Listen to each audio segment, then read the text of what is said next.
cockpit. All right, so now we're coming up in the engine, the cockpit here, and this is built on a Ford chassis. It's quite similar to any passenger van or pickup truck when you're up here. A couple of differences. One is that the hazard lights are kind of hidden. They're way back underneath the steering wheel, way back here. So I want you to know where that is. Second thing is the factory windshield wipers on the dash, on this little column here, those have been disengaged. They built in an aftermarket. So you would push the button, key has to be on, but you could push the button to turn on the wipers, and then you can toggle it up and down for speed and push the lower button to wash them. So if it's raining, you don't use the one on the column. This isn't, so it's inoperable. Correct. We just only use that one. Okay, exactly. That's good to know. Okay. This coach has running lights that are on all the time when the key's on, but at nighttime your headlights are not automatic on this. I'm not sure about on the other one, but on this one you will have to go ahead and turn the lights on at night. Okay? At nighttime. Also, there's a safety on your visor, so you've got down here a nightshade, which doubles as your visor when you're driving. You see when the engine's running or the key's in the ignition, it'll only go down this much, so you can still see. When the key's out, it'll go down for full privacy. Okay. So that one is your visor. Mm-hmm. Okay. It's equipped with 3 cameras. So there's one in the rear, in the center of the coach. It's actually mounted on the roof in the back.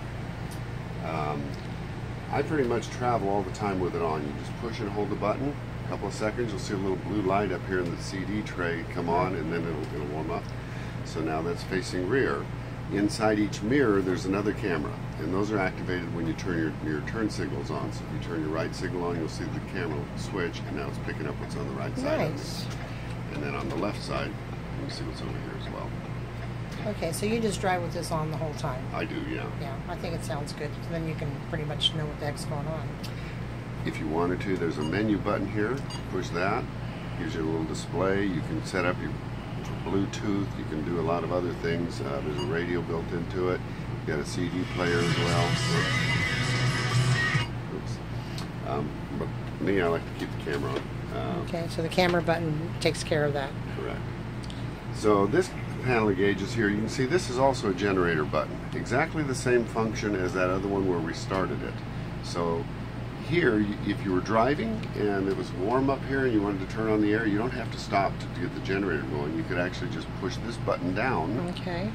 Let me do this. That'll kill it. Okay. And just like we did before, if you wanted to actually start the generator up, go down, you would just push down, hold the button, see when the light light comes back on, and then just start it from here. And there it goes. And then you hear it, yeah. Okay. Nice. So this has got some fog lights out front. This was that nightshade we were just talking about going up and down. The generator we just went through over here. This is a nice feature. This is an emergency start. So there's 3 batteries actually in here. One's up in the engine compartment for starting the motor, and then there's 2 under the steps which power all the cabin, like your lights and things like that, right? They're somehow connected where they charge each other. I'm not a mechanic, so I don't know how to explain it, but if you couldn't start the engine, you can push this button and try and start it, and it's going to pull from the other batteries as a backup. So you don't actually have to go out and get some jumper cables. Nice.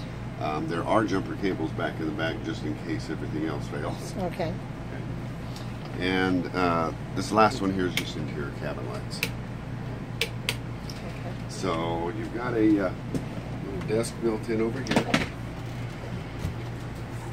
I keep the registration and insurance in here. There's a 110 plug over there. When you're running on your generator, you can be sitting up here working, plug in a computer or whatever you want. Up here you can connect with USB. You can connect and put your iPods and things into this.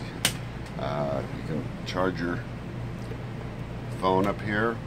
Nice. There's also a phone charging station back in the bedroom. The air conditioner works best when both blue lights are on. So that's recirculating interior.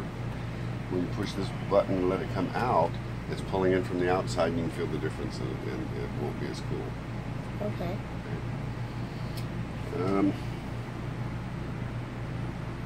That's it.